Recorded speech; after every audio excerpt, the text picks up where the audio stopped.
এ ত্রিশাল মোমিন শাহির মুসলমান, লৌহ মানব কোরআনের চিকিৎসা, কোরআনের সোয়াপে আল্লাহর পিয়ারার সোনালী চেহারা, জান্নাতি চেহারার সামনে দাঁড়াইছে। চেহারার দিকে তাকাইয়া ওমরের গাল বেয়ে বেয়ে ঝর্ণার ফুটার মতো পানির নহর পড়তেছে। আল্লাহু আকবার। ওমর কেন কান্দে? আল্লাহর নবী কয়, ওমর আয় আমার বুকে আয়। আল্লাহর নবীর কথা শুই না ওমর বিনাইয়া বিনাইয়া কান্দে আর বলে, এই মানুষ বুঝি মানুষ খুন করে, এই চেহারা বুঝি মিথ্যা কথা বলে, এই চেহারা বুঝি এই পৃথিবীর জমিনে অশান্তি বিরাজ করে। আল্লাহর কসম, এই চেহারা কোনোদিন মানুষ খুন করতে পারে না। তার চেহারা সাক্ষী দেয় গো নবী। আর মুহূর্ত দেরি নয়, যে তরবারি নিয়ে আপনার কাল্লা কাটতে এসেছিলাম, এই তরবারি দিয়া আমি ওমরের কুফরের কাল্লা কেটে কালিমা পড়াইয়া মুসলমান বানাইয়া দে। ওমর ডাক দিয়া কয়, ও নেতা মহোদয়, আমি ওমর পারবো, মুহাম্মাদের কাল্লাটা আনা আমার দ্বারা কোনো ব্যাপারই না। চিল্লায় কর নাউজুবিল্লাহ। আবু জাহেল ডাক দিয়া কয়, ও খাত্তাবের বেটা ওমর, তোমার দ্বারাই সম্ভব। যাও যাও, তুমি যদি মুহাম্মাদের কাল্লা আনতে পারো, তোমাকে 100 লাল উট দিব। জোরে কর নাউজুবিল্লাহ। তৎকালীন জামানায় 100 লাল উটের দাম বর্তমান মার্সিডিজ গাড়ির যত মূল্য, একটা উটের মূল্য তৎকালীন সময় এত বেশি ছিল। একটা লাল উটের মূল্য এত। বর্তমান প্যারাডো মার্সিডিজ যে গাড়ির দাম, সেই গাড়ির মূল্যের দাম তৎকালীন জামানায় একটা উটের দাম। সেই একটা উটের মূল্যের ঘোষণা করছেন 100 উট ওমরকে দিবে। আবু জাহেল ঘোষণা করছে। চিল্লায়া বলেন নাউজুবিল্লাহ।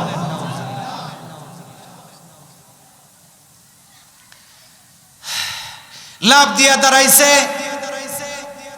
আমি পারবো। আবু জাহেল ডাক দিয়া কয়, অনুমতি দেওয়া হলো, যাও যাও, আব্দুল্লাহর বেটা মুহাম্মাদের কাল্লাটা নিয়ে আসো।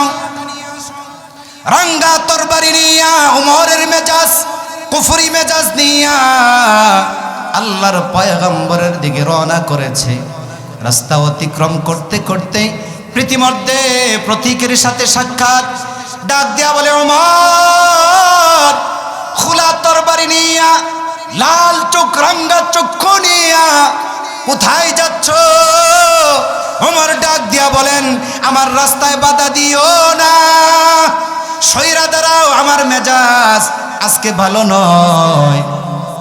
লিডার মহোদয় ঘোষণা করেছে, মক্কার সন্তান আব্দুল্লাহর বেটা মুহাম্মাদের কাল্লা যদি আইনা আবু জাহেলের দরবারে হাজির করতে পারি, 100 লাল উট আমাকে উপটকন দিবে, হাদিয়া দিবে। তাই আমি মুহাম্মাদের কাল্লা আনার জন্য রওনা করেছি। চিল্লায় কর নাউজুবিল্লাহ। প্রতীক ডাক দিয়া বলে, ওমর, আল্লাহর নবীর আব্দুল্লাহর বেটা মুহাম্মাদের মাথা আনার জন্য রওনা করেছো, তুমি কি তোমার ঘরের খবর নিয়েছো যে মুহাম্মাদের ধর্মের বাতি নিবানোর জন্য, কাল্লা আনার জন্য তুমি যাইতেছো? সেই কোরআনের আলোয় তোমার বোনের ঘরে, ফাতেমার ঘরে প্রবেশ করেছে। সুবহানাল্লাহ বলবেন না? আরো জোরে কোন সুবহানাল্লাহ। ওমর, যে ইসলামের বাতি তুমি নিবাইতে চাইতেছো, যার উপরে কোরআন নাজিল হয়েছে, যার মাথা আনার জন্য রওনা করেছো, তোমার ঘরের খবর নিয়ে দেখো, তোমার বোন ফাতেমার, তোমার ভগ্নিপতি দুইজনই আব্দুল্লাহর বেটা মুহাম্মাদের ধর্ম গ্রহণ করেছে। ওই বাতির নিচে বুঝি, চেরাগের নিচে বুঝি আলো নিবে আছে। তুমি যে বুধ সরিষা দিয়া বুধ খাদাইতে চাইতেছো, সেই সরিষার মধ্যেই ভূত প্রবেশ করছে। কথা বলেন ঠিক কিনা? এবার বুঝে থাকলে বলেন, ও 30 সালের মুসলমান, ও মুমিন শাহী 30 সালের মুসলমান, এবার বুঝে থাকলে বলেন, উমরের মেজাজ আগের চাইতে গরম না নরম? জোরে কোন। যখন এই কথা শুনলো তোমার বোন ফাতেমা আর তোমার ভগ্নিপতি দুইজন কালিমা পয়রা মুসলমান হয়ে গেছে। ওমরের মেজাজ যত ডিগ্রি থাকার দরকার ছিল অত ডিগ্রি রাগ উঠে গেছে। আল্লাহর নবীর দিকে রওনা না করে ব্রেক করে বোন ফাতেমার দরজার সামনে যাইয়া হাজির। আল্লাহু আকবার। দরজার সামনে যাইয়া হাজির হইয়া দরজার কিনারে দাঁড়াইছে। দরজার কিনারে দাঁড়াইলে ভিতর থেকে আল্লাহ পাকের কালামের তেলাওয়াতের ধ্বনি বেজে আসতেছে। আল্লাহু আকবার। ওমর খোলা তরবারি নিয়া বোন ফাতেমার দরজার সামনে দাঁড়াইছে। আগেই আমি আক্রমণ করব না, দেখি কি তেলাওয়াত করে একটু শুনি আগে, তারপরে আমি ঘরের ভিতরে প্রবেশ করব। একটা কথা জানবেন, আল্লাহ পাক যখন কোনো বান্দাকে কবুল করেন, নূরের হেদায়েতের নূর যার কপালে চলে আসে, অল্প সময়ের জন্য হলেও সে বোঝার চেষ্টা করে। ঠিক কিনা বলেন? রাগান্বিত হইয়া খোলা তরবারি নিয়া ওমর ফাতিমার দরজার সামনে দাঁড়াইয়া বলেন, আগে শুনি কি বলে, কি পড়ে, এরপরে দরজা ভাঙ্গি আর ডাক দেই, যেটা করে করব। আগে শুনি কি তেলাওয়াত করে। ওমর দাঁড়াইছে, ভিতর থেকে আওয়াজ আসতেছে, আউযু বিল্লাহি মিনাশ শাইতানির রাজীম, বিসমিল্লাহির রহমানির রহিম।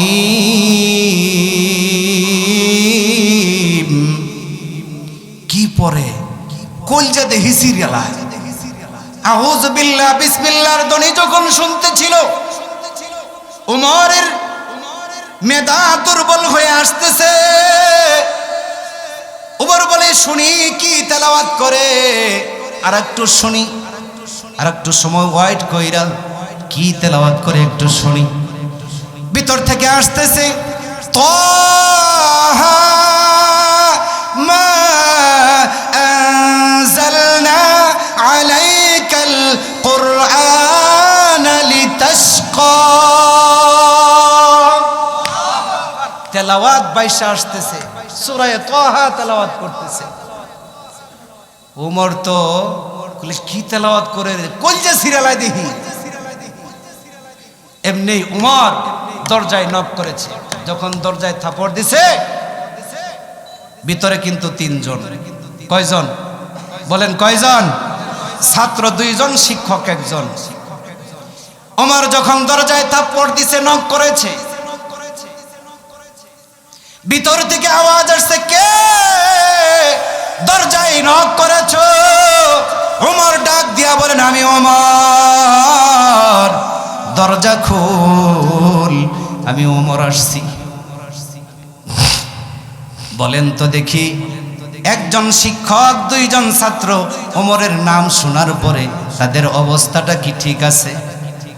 হ্যাঁ, কিতাবের মধ্যে আসছে, তাফসীরের কিতাবের মধ্যে আসছে, হযরতে খাব্বাব রাদিয়াল্লাহু তাআলা আনহু ছিলেন শিক্ষক। আল্লাহর কালাম তেলাওয়াত কইরা ওমরের বোন ফাতেমাকে আর তার ভগ্নিপতিকে কোরআন শিক্ষা দিতেছিলেন। যখন নাম শুনছে আমি ওমর এসেছি, এই কথা শোনার সঙ্গে সঙ্গে খাব্বাব রাদিয়াল্লাহু তাআলা আনহু থমকে গেলেন, ভয়ে দরজার আড়ালে যায় দাঁড়াইলেন। বোন ডাক দিয়া বলে, স্বামী হে আমার, ভাই ওমর আসছে, তার হাত থেকে রেহাই পাওয়ার আর কোনো সুযোগ নাই। দ্বিতীয়বার নক করে বলছে, দরজা খুল, দরজা খুল, দরজা খুল, আমি ওমর আসছি। ফাতেমা দরজা খুলে দিলেন। দরজা খুলে দেওয়ার পরে ঢোকার সঙ্গে সঙ্গে ডাক দিয়া বলেন, কি পড়তেছিলি, কি করতেছিলি? এইটা কি কোরআনে হাকিম রিহালের উপর রাখা আছে? ওমর দেখে ডাক দিয়া বলেন, এটা কি? দরজায় দাঁড়ায়া কিন্তু আউযু বিল্লাহ বিসমিল্লাহ সূরা তাহার আয়াত কারিমা তেলাওয়াত কিন্তু শুনেছে। আল্লাহর কালাম তেলাওয়াত শুনেছে। শোনার পরে জিজ্ঞাসা করতেছি, ভগ্নিপতি ডাক দিয়া বলে, ভাই ওমর, আল্লাহ পাকের কালামের তেলাওয়াতে মশগুল ছিলাম, তেলাওয়াত করতেছিলাম। এই কথা বলার সঙ্গে সঙ্গে ওমর একটা থাপ্পড় মারছে ভগ্নিপতিকে। থাপ্পড় খাইয়া ভগ্নিপতি বিছানায় পড়ে গেছে। ফাতেমা যাইয়া পড়ে পড়ছে, ভাই মাইরো না, মাইরো না, যত আঘাত করা দরকার, যত মারা প্রয়োজন আমাকে তুমি মারো, তোমার বোন আমি, তোমার ভগ্নিপতিকে মাইরো না। এই কথা বলতে না বলতেই ওমর ফাতেমাকে এত জোরে থাপ্পড় দিছে, থাপ্পড় খায়া কানের পর্দা ফেটে গেছে। ও নবীর উম্মত, থাপ্পড় খাইয়া ফাতেমাও পড়ে গেছে। আবার আরেক থাপ্পড় দেওয়ার জন্য ওমর যখন রেডি হলো, এবার ফাতেমা ডাক দিয়া বলে, ও ওমর, তুমি খাত্তাবের পুত্র ওমর, আমিও কিন্তু খাত্তাবের মেয়ে ফাতেমা। খাত্তাবের শরীরের রক্ত তোমার শরীরে যেমন আছে, আমার শরীরেও খাত্তাবের রক্ত আছে।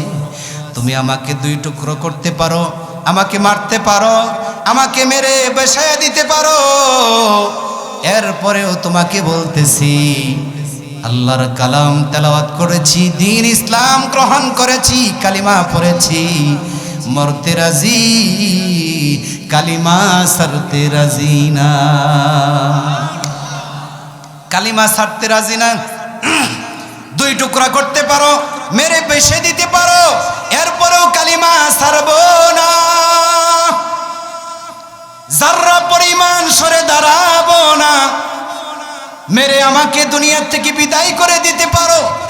এ নবীর উম্মত, ইমানদারের উপর যখন আঘাত আসে, ইমানের পাওয়ার কিন্তু বেড়ে যায়। ঠিক কিনা বলেন?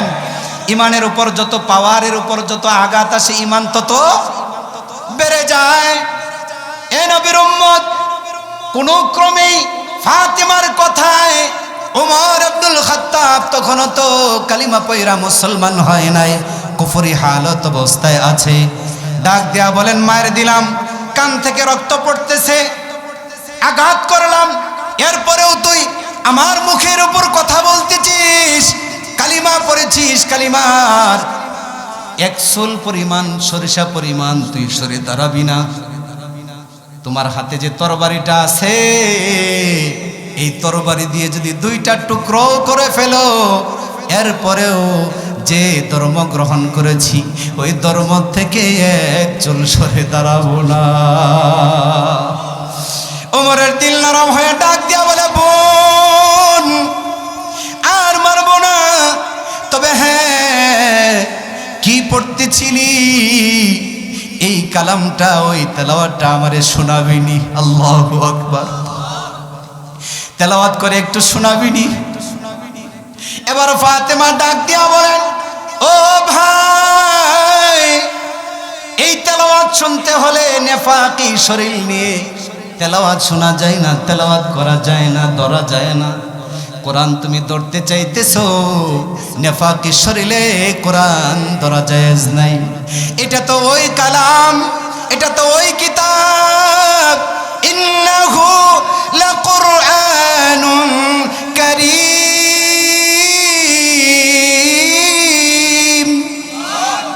এটা তো ওই আসমানি কিতাব, ওই মহাসত্তার কিতাব, যেটা পুত পবিত্র ছাড়া ধরা যায় না।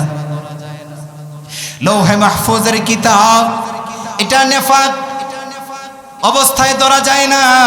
তুমি তো কাফের, গোসল কইরা পাক সাফ হয়ে তারপরে আসো। ইতিহাস অনেক লম্বা, ইতিহাস শোনানো উদ্দেশ্য নয়, মূল কথা যেটা, রোগের আল্লাহ পাক যে বলছেন, রোগের অন্তর রোগের ঔষধ হিসাবে আমি কোরআন নাজিল করেছি। এই কোরআনটা দিয়ে যদি অন্তর রোগের ঔষধ সেবন করতে পারো, শ্রবণ করতে পারো, মাদ্রাসায়ে নূরে মদিনা যদি তুমি আঁকড়ায় ধরতে পারো, এখান থেকে প্রেসক্রিপশন গ্রহণ করতে পারো, আল্লাহর কসম তোমার শরীরে কোনো রোগ থাকতে পারে না। কিতাবের মধ্যে আসছে ওমরকে গোসল করে পাক সাফ করে আনছে, আয়না কাছে বসাইছে, বসানোর পরে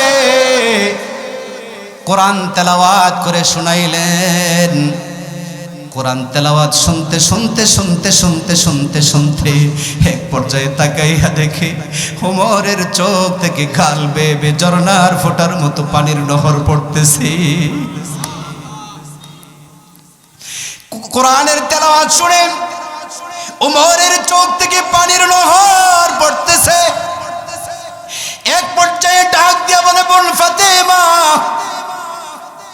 এই কালাম তোদেরকে কে শিক্ষা দিয়েছে? ওই যে দরজার আড়ালে উস্তাদজি হযরতে খাব্বাব রাদিয়াল্লাহু তাআলা আনহু ওমরের নাম শুনে ভয়েতে দরজার আড়ালে দাঁড়িয়ে ছিল। খাব্বাব বলেন, এবার ওমরের সামনে গেলে আমাকে মারবে না, কারণ দিল নরম হয়ে আইছে, চোখ দিয়া পানি আসছে। এখন যায় যদি ওমরের সামনে দাঁড়াই, ওমর আমাকে মারবে না। আমি শুভ সংবাদটা দিয়ে দেই, ওমর তোমার বোনকে আর তোমার ভগ্নিপতিকে আমি খাব্বাব আল্লাহর কালাম তেলাওয়াত করে শুনাইতেছিলাম। দরজার আড়াল থেকে খাব্বাব রাদিয়াল্লাহু তাআলা আনহু বাহির হয়ে আয়েশা ডাক দিয়া বলেন, ওমর তোমার বোন ফাতিমা তোমার ভগ্নিপতিকে আমি খাব্বাব তেলাওয়াত করে শুনাইতেছিলাম। জোরে কোন সুবহানাল্লাহ। ওমর ডাক দিয়া বলে, বোন যে কালাম তেলাওয়াত আমি শুনেছি আমার চোখ থেকে পানি আসছে।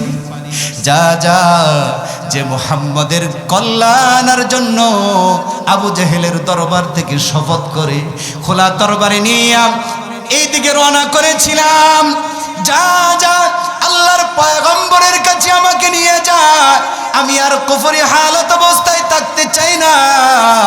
আল্লাহর পেয়ারার সামনে আমাকে নিয়ে যা, আমিও কালিমা পয়রা মুসলমান হয়ে যাব। এবার ছাত্র শিক্ষক লৌহ মানব ওমর রওনা করেছে আল্লাহর পয়গম্বরের দিকে। রাস্তা অতিক্রম করতেছে, খাব্বাব রাস্তার কিনারে যাইয়া ডাক দিয়া কয়, ওমর এমনিতেই তোমাকে কবুল করা হয় নাই, তুমি এমনিতেই চোখের পানি ছাড়ো নাই, এমনিতে আল্লাহর রাসূলের কাছে যাওয়ার জন্য রাজি হও নাই। আমি খাব্বাব নিজ কানে গত রাত্রে আল্লাহর পেয়ারার জবান থেকে দোয়া করতে শুনেছি। আল্লাহর নবী দুইটা ওমরের জন্য গত রাত্রিতে দোয়া করেছে। জোরে কোন সুবহানাল্লাহ। ও ওমর, দুইটা ওমরের জন্য আল্লাহর পয়গম্বর দোয়া করেছেন, আমি খাব্বাব নিজ কানে শুনেছি। ওই দোয়া তোমার পক্ষে আমার আল্লাহ তাআলা পেয়ারা নবীর দোয়া কবুল করেছে। জোরে কোন সুবহানাল্লাহ। আনন্দ বেড়ে গেছে। আল্লাহর নবী দোয়া করেছেন গত রাত্রিতে ওমর, দুইটা ওমরের জন্য, একটা হলো ওমর ইবনুল খাত্তাবের জন্য, আর একটা হলো আবু জেহেল ইবনে হিশামের জন্য। দুইজনের জন্য আল্লাহর পেয়ারা হাত তুলে দোয়া করছিলেন। ওই দোয়া আল্লাহর পয়গম্বরের দোয়া ওমরের পক্ষে আল্লাহ পাক কবুল করেছেন। কবুল কইরা কোরআন তেলাওয়াত শুইনা কোরআনের ঔষধ দিলের ভিতরে লাগাইয়া দিলকে পরিবর্তন কইরা জান্নাতি চেহারা মানুষের সামনে যাইয়া হাজিরা দিছে। আল্লাহর পেয়ারা বইসা আছেন, দূর থেকে ওমরকে দেইখা আল্লাহর নবী, মায়ার নবী, দয়ার নবী দুইটা হাত বাড়াইয়া দিছে। দুইটা হাত বাড়াইয়া আল্লাহর নবী ডাক দেখো, ওমর আয় বাবা আমার কাছে আয়। আল্লাহর নবী দুইটা হাত বাড়াইছে। ওমর দূর থেকে হাত বাড়াইয়া ডাক দিয়া বলেন, ইয়া রাসূলুল্লাহ, ইয়া হাবিবাল্লাহ, আগে আমি আপনার কাছে যাব না, আমাকে একটু দাঁড়াইয়া আপনার নোরানি চেহারাটা, জান্নাতি সোনালি চেহারাটা একটু দেখার আমাকে সুযোগ করে দেন। জোরে কোন সুবহানাল্লাহ। এ ত্রিশাল মোমেন শাহির মুসলমান, লৌহ মানব কোরআনের চিকিৎসা, কোরআনের সোয়াপে আল্লাহর পেয়ারার সোনালী চেহারা, জান্নাতি চেহারার সামনে দাঁড়াইছে। চেহারার দিকে তাকাইয়া ওমরের গাল বেয়ে বেয়ে ঝর্ণার ফুটার মতো পানির নহর পড়তেছে। আল্লাহু আকবার। ওমর কেন কান্দে? আল্লাহর নবী কয়, ওমর আয় আমার বুকে আয়।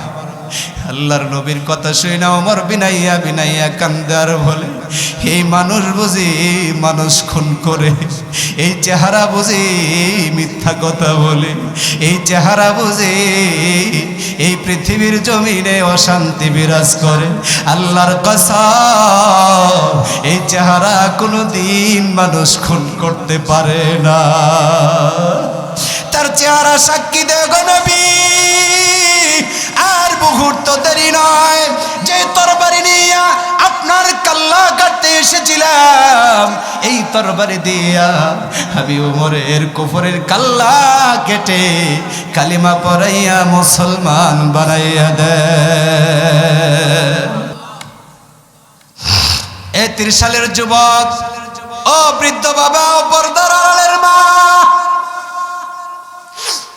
ওমরের মতো লোক মানব কোরআনের প্রেসক্রিপশন গ্রহণ কইরা আল্লাহর পেয়ারার কাছে যাইয়া কালিমা পয়রা আত্মসমর্পণ কইরা রোজা থারের দ্বিতীয় সাথী হয়ে গেছে। কথা বলেন ঠিক কিনা?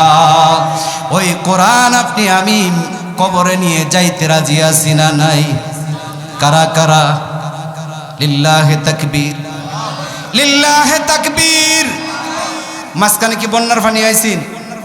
তে হাতগুলি কই? পানি খেয়ালছে? এবার তো বন্যা হইছে না, হাত উপরে তোলেন। আল্লাহর ফেরেশতারা দেখতেছে, লড়াচড়া দেন। আল্লাহু আকবার। লড়াচড়া দেন। আল্লাহর ফেরেশতারা ক্যামেরা করতেছে, ভিডিও করতেছে। আল্লাহ গো, তোমার কালামের চিকিৎসা নিয়ে এরা সুস্থ হয়ে কবরে যাইতে চায়। আল্লাহ, এই হাতগুলি তুমি কবুল করো, বলেন আমিন।